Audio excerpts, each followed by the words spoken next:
Mike, listen, I get what you're saying, but you, my friend, are the exception rather than the rule, all right? And I realize that I'm painting in some pretty broad strokes here, but I have my reasons for doing so. I have my own anecdotal experiences that I rely on. I have experiences that have been relayed to me by other investigators within other NIS detachments. And I also have things like MPCC complaints to draw these conclusions from.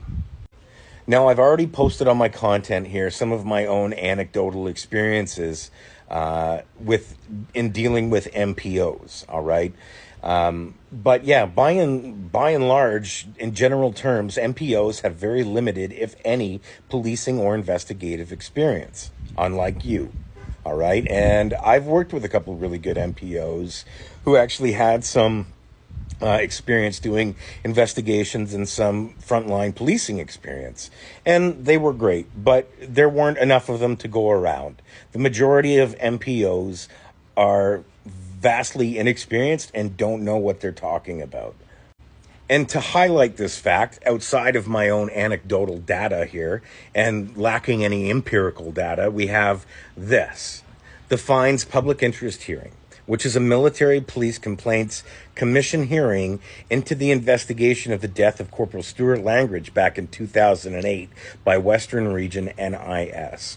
Now, I'm not going to go through this report with you right now or any of my viewers here. It's simply too long. But you can access this online. It's available in its entirety, unedited, for free. All right. And you can clearly see the ineptitude of military police officers throughout the information that's released as a result of this hearing. Now, one of the most significant glaring issues that came up from this investigation, this hearing, were the actions of this MPO right here, Mr. Dan Dandaran. Now, Mr. Dan Dandaran, who was the OC of Western Region NIS, oversaw this investigation. He was the supervisory MP over it.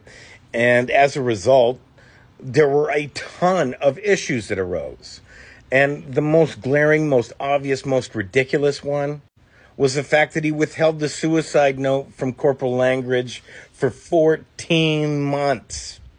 That's after the file was closed, after the coroner determined that it was a suicide, that there was no criminal involvement.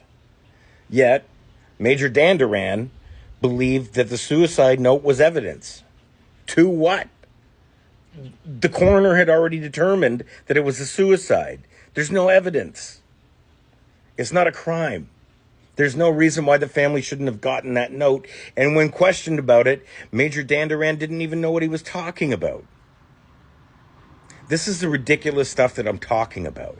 This is the problem with MPOs within the MP trade. You'll not change my mind. And so, as long as inexperienced MPOs are supervising investigations, we are going to continue to see MPCC complaints like this and, continued reports in the media about the ineptitude of military police and NIS investigators because of the poor oversight provided by these inexperienced MPOs.